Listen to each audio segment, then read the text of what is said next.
ನಮಸ್ಕಾರ. ನಮ್ಮ ಹೆಸರು ಅನಂತ್ ಕುಮಾರ್ ಅಂತ. ಸೊ ಇವಾಗ ನೀವು ಸ್ವಾಮಿಗಳಾಗಿದ್ದೀರಾ, ಶಬರಿಮಲೆಗೆ ಹೋಗ್ತಾ ಇದ್ರೆ. ಸೊ ಇವಾಗ ನೀವು ಆಲ್ರೆಡಿ ನೋಡಿದ್ರ ಶಬರಿಮಲೆಯಲ್ಲಿ ತುಂಬ ರಶ್ ಇದೆ, ಕಂಟ್ರೋಲ್ ಮಾಡೋಕ್ಕಾಗ್ತಿಲ್ಲ ಅನ್ನೋ ಒಂದು ಪರಿಸ್ಥಿತಿ ನಿರ್ಮಾಣ ಆಗಿದೆ. ಈ ಬಗ್ಗೆ ಏನು ಹೇಳ್ತೀರಾ? ಸ್ವಾಮಿ, ನಮ್ಮ ಬೆಂಗಳೂರಿಂದ ಆಗಲಿ ತಮಿಳ್ನಾಡಿಂದ ಆಗಲಿ ಜನಗಳು ಹೋಗ್ತಾ ಇರೋದ್ರಿಂದ ಅವ್ರಿಗೆ ಸರಿಯಾದಂಥ ಅಲ್ಲಿ ಮಾರ್ಗಗಳು ಮತ್ತು ಇದು ಸಿಗ್ತಾ ಇಲ್ಲ. ಏನಂದರೆ ಒಂದು ಫೆಸಿಲಿಟೀಸು ಕೇರಳದವ್ರಿಗೆ ಒಂದು ಇದು ಮಾಡ್ತಾಯಿದ್ದಾರೆ, ಬೆಂಗಳೂರಿಗೆ ಬರೋ ಭಕ್ತಾದಿಗಳಿಗೆ ಒಂದು ಇದು ಮಾಡ್ತಾಯಿದ್ದಾರೆ, ತಮಿಳ್ನಾಡಿಗೆ ಬರೋ ಭಕ್ತಾದಿಗಳನ್ನ ಇದು ಮಾಡ್ತಾಯಿದ್ದಾರೆ. ನೀಲಕಲ್ಲಿಂದನೇ ಬ್ಲಾಕ್ ಮಾಡಿಬಿಡ್ತಾ ಇದ್ದಾರೆ. ಆಮೇಲೆ ಶರಂಗುತ್ತಿ ಪಂಪಾಯಿಂದ ಹೋಗೋವರೆಗೆ ಭಾಳ ಲಾಕ್ ಮಾಡಿ ತುಂಬ ಇದು ಮಾಡ್ತಾಯಿದ್ದಾರೆ. ಆಮೇಲೆ ವಯಸ್ಸಾದವ್ರಿಗೆ ಮೇನ್ ಪ್ರಿಫರೆನ್ಸ್ ಕೊಡಬೇಕು. ಅದು ಮಕ್ಕಳಿಗೆ ಚಿಕ್ಕ ಚಿಕ್ಕ ಮಕ್ಕಳಿಗೆ ಅವರಿಗೆ ತುಂಬ ಇದು ಮಾಡ್ತಾಯಿದ್ದಾರೆ. ಅವ್ರಿಗೆ ಆದಂಥ ಒಂದು ಫೆಸಿಲಿಟಿ ಕೊಟ್ಟು, ಆಮೇಲೆ ವಯಸ್ಸಾದವ್ರಿಗೆ 50 ವರ್ಷದ ಮೇಲೆ ವಯಸ್ಸಾದವ್ರಿಗೆ ಕ್ಲೀನಾಗಿ ಸಪ್ರೇಟಾಗಿ ಫೆಸಿಲಿಟೀಸ್ ಕೊಡಬೇಕು. ಈ ಥರ ಫೆಸಿಲಿಟೀಸ್ ಕೊಟ್ಟರೆ ತುಂಬ ಒಳ್ಳೆಯದು. ಶಬರಿಮಲೆಯಲ್ಲಿ ಯಾರಿಗೂ ಒಂದು ಕೇರಳ ಗೌರ್ಮೆಂಟವರು ಯಾರಿಗೂ ಒಂದು ಸರಿಯಾದ ರೆಸ್ಪಾನ್ಸ್ ಮಾಡ್ತಾಯಿಲ್ಲ, ಸರಿಯಾದ ಒಂದು ಇದು ಮಾಡ್ತಾಯಿಲ್ಲ. ಬೆಂಗಳೂರಲ್ಲಾಗಲಿ ತಮಿಳ್ನಾಡಾಗಲಿ ಆಂಧ್ರದವ್ರಿಗೆ ಯಾರಿಗೂ ಸರಿಯಾಗಿ ರೆಸ್ಪಾನ್ಸ್ ಮಾಡ್ದಿರ ಪ್ರತಿಯೊಬ್ಬರಿಗೂ ಹಿಂಸೆ ಮಾಡ್ತಾಯಿದ್ದಾರೆ. ಆಮೇಲೆ ದರ್ಶನಕ್ಕೂ ಅಷ್ಟೇ ಎಲ್ಲರಿಗೂ ಲಾಕ್ ಮಾಡಿ ಸುಮ್ಮನೆ ಬಿಡ್ತಾಯಿದ್ದಾರೆ. ಚಿಕ್ಕ ಚಿಕ್ಕ ಮಕ್ಕಳು ಆ ಕ್ರೌಡ್ಗೆ ಅಲ್ಲಲ್ಲೇ ಲಾಕ್ ಮಾಡಿ ತುಂಬಿಸ್ಬಿಡ್ತಾ ಇದ್ದಾರೆ.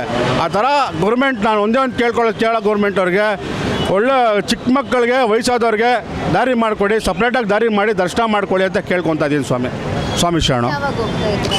ಸ್ವಾಮಿ, ನಾವು ಮಕರ ಜ್ಯೋತಿಗೆ 11ನೇ ತಾರೀಕು ಹೋಗ್ತಾ ಇದ್ದೀವಿ ಸ್ವಾಮಿ. ಜ್ಯೋತಿಗೆ ನೋಡೋಕೆ ಹೋಗ್ತಾ ಇದ್ದೀವಿ, ದೊಡ್ಡಪದ ಹೋಗ್ತಾ ಇದ್ದೀವಿ. ನಮ್ಮ ಗುರುಸ್ವಾಮಿಗಳು ಸುಧಾಮನಗರ ಅಯ್ಯಪ್ಪ ಸ್ವಾಮಿ ಟೆಂಪಲಿಂದ ಹೋಗ್ತಾ ಇದ್ದೀವಿ, ಗುರುಸ್ವಾಮಿ ಮೂಲಕ ಹೋಗ್ತಾ ಇದ್ದೀವಿ ಸ್ವಾಮಿ ಅಯ್ಯಪ್ಪ. ಆದರೆ ಈ ರೀತಿ ಅದೇ ನಾವು ಕೇಳ್ಕೊತಿರೋದು ಗೌರ್ಮೆಂಟಲ್ಲಿ ದಯವಿಟ್ಟು ಹೋಗೋರಿಗೆ ಸಹಕರಿಸಬೇಕು ಅಂತ ಕೇಳ್ಕೊತಾ ಇದ್ದೀವಿ ಸ್ವಾಮಿ. ಇಷ್ಟು ವರ್ಷಗಳಲ್ಲಿ ಯಾವಾಗಲೂ ಆಗದೇ ಇರೋ ತೊಂದರೆ ಈ ವರ್ಷ ಆಗೋಕ್ಕೆ ಕಾರಣ ಏನು ಸ್ವಾಮಿ? ಅದನ್ನೇ ಹೇಳ್ತಾರೆ, ಅದು ಇವರು ನೀಲಕ್ಕಲ್ಲಿಂದನೇ ಬ್ಲಾಕ್ ಮಾಡ್ಕೊಂಡು ಸುಮ್ಮನೆ ಆದರೂ ಬ್ಲಾಕ್ ಮಾಡ್ತಾ ಇದ್ದಾರೆ ಜನಗಳಿಗೆ. ಮೇಲೆ ಶರಂಗುತ್ತಿ ಹತ್ರ ಲಾಕ್ ಮಾಡ್ತಾಯಿದ್ದಾರೆ, ಪಂಪ ಹತ್ರ ಬಿಡ್ತಾಯಿದ್ದಾರೆ, ಲಾಕ್ ಮಾಡ್ತಾಯಿದ್ದಾರೆ. ಸನ್ನಿಧಾನದ ಹತ್ರ ಹೋದರೆ ದರ್ಶನ ಆರಾಮಾಗಿ ಆಗ್ತಾಯಿದೆ. ಆಮೇಲೆ ಪೊಲೀಸವರು ಯಾವಾಗೂ ಪೊಲೀಸವರು ಈ ಥರ ತುಂಬ ತೊಂದರೆ ಕೊಟ್ಟಿದ್ದೇ ಇಲ್ಲ. ಈ ಥರ ಪೊಲೀಸು ತುಂಬ ದೌರ್ಜನ್ಯ ಮಾಡ್ತಾಯಿದ್ದಾರೆ, ತುಂಬ ಇದು ಮಾಡ್ತಾಯಿದ್ದಾರೆ. ನಾವು ಕೇರಳ ಗೌರ್ಮೆಂಟಲ್ಲಿ ಪೊಲೀಸರು ಅದು ಒಂದೇ ಒಂದು ಕೇಳ್ಕೊತಾ ಇದ್ದೀನಿ, ದಯವಿಟ್ಟು ಭಕ್ತಾದಿಗಳು 3 ಸ್ಟೇಟಿಂದ ಬರೋರ್ಗು ಸಹಕರಿಸಬೇಕು, ಅನುಗ್ರಹಿಸಬೇಕು ಅಂತ ಕೇಳ್ಕೊತಾ ಇದ್ದೀನಿ. ಸ್ವಾಮಿ ಶರಣಮಯ್ಯಪ್ಪ. ಆಡಳಿತ ಮಂಡಳಿ ಹೇಳೋ ಪ್ರಕಾರ ಒಂದು ದಿವಸಕ್ಕೆ 2 ಲಕ್ಷಕ್ಕಿಂತ ಜಾಸ್ತಿ ಜನ ಹೋಗ್ತಿದ್ದಾರೆ, ಹೌದು. ನಮಗೆ ವ್ಯವಸ್ಥೆ ಮಾಡೋಕ್ಕಾಗ್ತಾ ಇಲ್ಲ. ಸ್ವಾಮಿ, ಇವತ್ತು ಲಕ್ಷಾಂತರ ಜನ ಅಲ್ಲಿಗೆ ಹೋಗಿ ಇರೋ ಥರ ಫೆಸಿಲಿಟೀಸ್ ಇದೆ ಸ್ವಾಮಿ. ಇವ್ರೇನು ಮಾಡ್ತಾಯಿದ್ದಾರೆ, ಸುಮ್ಮನೆ ಆದ್ರೂ ಬ್ಲಾಕ್ ಮಾಡಿ ಬೇಕು ಅಂತ ಇದು ಮಾಡ್ತಾಯಿದ್ದಾರೆ ಸ್ವಾಮಿ. ನೀಲಕ್ಕೆ ಪಂಪಲ್ಲಿ ಗಾಡಿ ಬಿಡೋದಿಲ್ಲ. ಆಮೇಲೆ ಅವ್ರದ್ದೇ ಗೌರ್ಮೆಂಟ್ ರೂಲ್ಸಿಂದ ಬಸ್ ಅವ್ರದ್ದೇ ಬರಬೇಕು, ಅವ್ರದ್ದೇ ಹೋಗಬೇಕು ಅಂತಾರೆ. ಆಮೇಲೆ ಈ ಟಿಗಳು ಕಾರ್ಗಳು ಬರೋರಿಂದ ಏನು ಮಾಡ್ತಾರೆ ಅಂದರೆ ಎಲ್ಲ ನೀಲಕ್ಕಲ್ಲೇ ಸ್ಟಾಪ್ ಮಾಡಿಸ್ಬಿಡ್ತಾರೆ. ಆಮೇಲೆ ರೋಡಲ್ಲಿ ಮಾಡಿಬಿಡ್ತಾರೆ.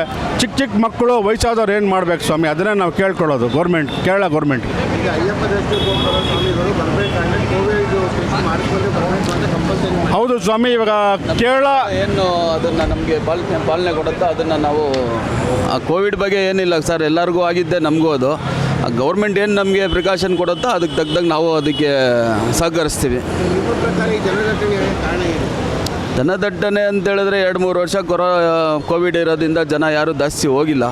ಹಂಗಾಗಿ ಈ ವರ್ಷ ಹೋಗೋಣ ಅಂತ ಎಲ್ಲ ಯಾತ್ರಿಗಳೆಲ್ಲ ರೆಡಿ ಆದರು. ತಿರ್ಗಾ ಅದೇ ಥರ ನಮ್ಮ ಕೋವಿಡ್ ಬರ್ತಾಯಿದೆ. ಅಯ್ಯಪ್ಪ ದಯದಿಂದ ಈ ಕೋವಿಡ್ ಯಾರಿಗೂ ಬರದೇ ಇರೋ ಥರ ನಮ್ಮ ದೇಶನ ಕಾಪಾಡಲಿ, ಇಡೀ ಜಗತ್ತನ್ನೇ ಕಾಪಾಡಲಿ ಅಂತ ಅಯ್ಯಪ್ಪನ ಬೇಡ್ಕೊಳ್ಳೋಣ ಅಷ್ಟೇ.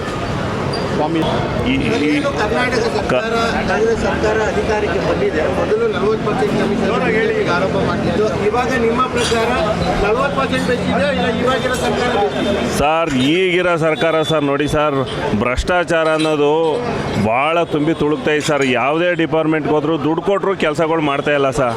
ಅಂಥ ಪರಿಸ್ಥಿತಿ ಈಗ ಈ ಕರ್ನಾಟಕ ಸರ್ಕಾರದಲ್ಲಿ ಭಾಳ ಇದಾಗಿದೆ. ಯಾವ ಒಂದು ಅಧಿಕಾರಿಗಳು ಯಾವುದೇ ಒಂದು ಮಾತನ್ನು ಕೇಳ್ತಾ ಇಲ್ಲ ಸರ್. ಭಾಳ ಅಂದರೆ ಭಾಳ ಹಿಂಸೆ ಆಗೋಗ್ಬಿಟ್ಟೈತೆ.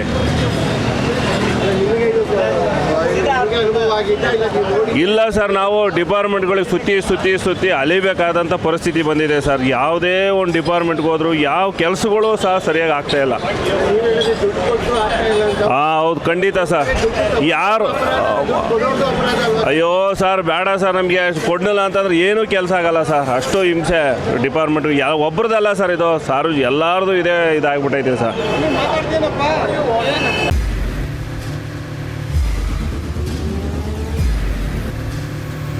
ಪ್ರಜಾಮಾರ್ಗ ನ್ಯೂಸ್, ಇದು ಜನಸಾಮಾನ್ಯರ ಧ್ವನಿ. ನಮಸ್ಕಾರ. ನೀವು ನೋಡ್ತಾ ಇದ್ದೀರಾ ಪ್ರಜಾಮಾರ್ಗ ನ್ಯೂಸ್. ರಾಷ್ಟ್ರದ ರಾಜ್ಯದ ರಾಜಕೀಯದ ಬಗ್ಗೆ ಹೆಚ್ಚಿನ ಸಿನಿಮಾ ಅಪ್ಡೇಟ್ಗಳಿಗಾಗಿ ಫಸ್ಟ್ ಲೈಕ್ ಮಾಡಿ, ಸಬ್ಸ್ಕ್ರೈಬ್ ಆಗಿ. ಹಾಗೆ ಫಾಲೋ ಕೂಡ ಮಾಡಬೇಕು.